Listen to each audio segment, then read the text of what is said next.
Hold up. What if I told you that a 17-year-old girl once picked up one of America's most dangerous serial killers, and she didn't realize it until 20 years later? Tonight's story comes from a woman who was a teenage runaway in 1997. She made a decision that day, a decision that still haunts her to this very moment. This is her story. I was a teenage runaway. It was February 25th, 1997. I was heading back home to Washington from Montana with two friends who were also runaways. We stopped at the Quartz Flats rest area in Montana to take a break from our long journey. When we left the rest stop, it was snowing hard. I could barely see the road to Interstate 90 when I saw him, a man carrying a small boy, hitchhiking in a blizzard. My first thought, this guy's an idiot. That poor child shouldn't be out here in this weather. I didn't even think about where their car was. I just pulled over. I couldn't let that little boy freeze to death. The man never offered any information about where he came from or where he was going. He didn't notice at first that I had two teenagers in the back of my van. When he finally saw them, he got nervous. He started talking, frantically, manically, about buying a boat in Arizona. You know where you can get a good boat. Arizona. You know why? No ocean, so they sell them cheap. I was relieved when he turned around to talk to the boys in the back seat of my Plymouth Voyager. At least then, I could ignore him and focus on driving through that storm.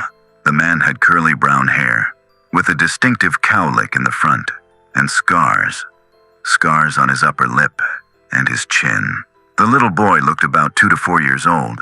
He wore a blue coat, red or blue sweatpants with a red or blue offset seam, and light-colored boots that looked like construction boots. But here's what haunted me the most. The boy never looked at any of us. He never turned to the man for comfort. He just stared down and stayed in the man's lap. I felt so bad for him. I thought he must be terrified of us. They didn't stay with us for very long. The man asked to be dropped off at a gas station in Superior, Montana. And that was that. Or so I thought. Fast forward to 2017. I discovered true crime. It made me reflect on my teenage years, the terrible risks I took, picking up hitchhikers, being a hitchhiker myself. I had some disturbing rides, but the one that stuck with me the most, the man with the little boy. On a whim, I searched online. Serial killers, Interstate 90, missing children. I remembered the man looked like one of the lawyers from my hometown. He had very distinctive eyes. I really didn't think I'd find any likely offender. Until I did. My heart sank when I saw the cowlick, the scars on his lip and chin. And then I found a video he posted online. His voice, manic. The style, the tone, it matched perfectly. Joseph Edward Duncan, the third. And then I found something else. There was a little boy who had gone missing in that same area. Just 2 days before I picked up that man. 2 days before. If you've researched Duncan, you know he was one of the worst human beings who ever lived. He was a convicted serial killer and child molester. His crimes spanned decades. In 2005, he murdered Brenda Growing, her boyfriend, and her 13-year-old son, then kidnapped her 2 youngest children. One of those children, 8-year-old Shasta Growing, was rescued 7 weeks later at a Denny's restaurant. Her 9-year-old brother Dylan was not as lucky. But this story takes place 8 years earlier, 1997. Duncan had a court date scheduled on the exact same day I would have picked him up.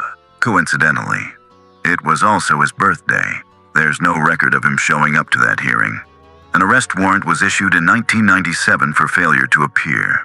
In April, he fled and ended up in California, where he took the life of another young victim. And I may have picked him up right in the middle of it all.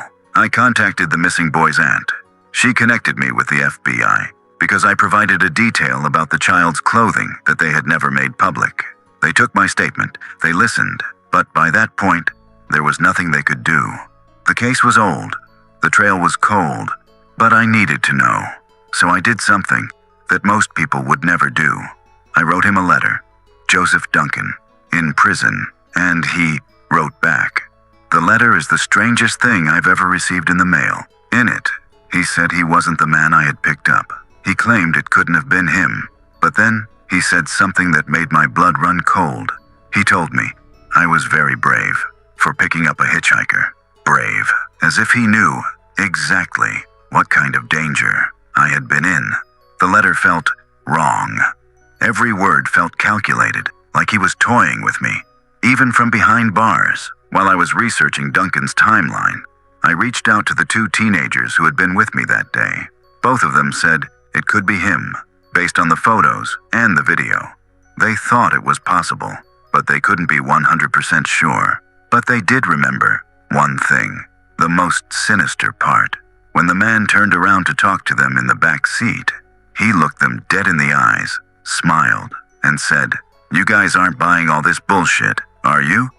And then he asked to be let out at the next town. Joseph Edward Duncan III died in prison in March of 2021 from brain cancer. He never confessed to what happened that day in 1997.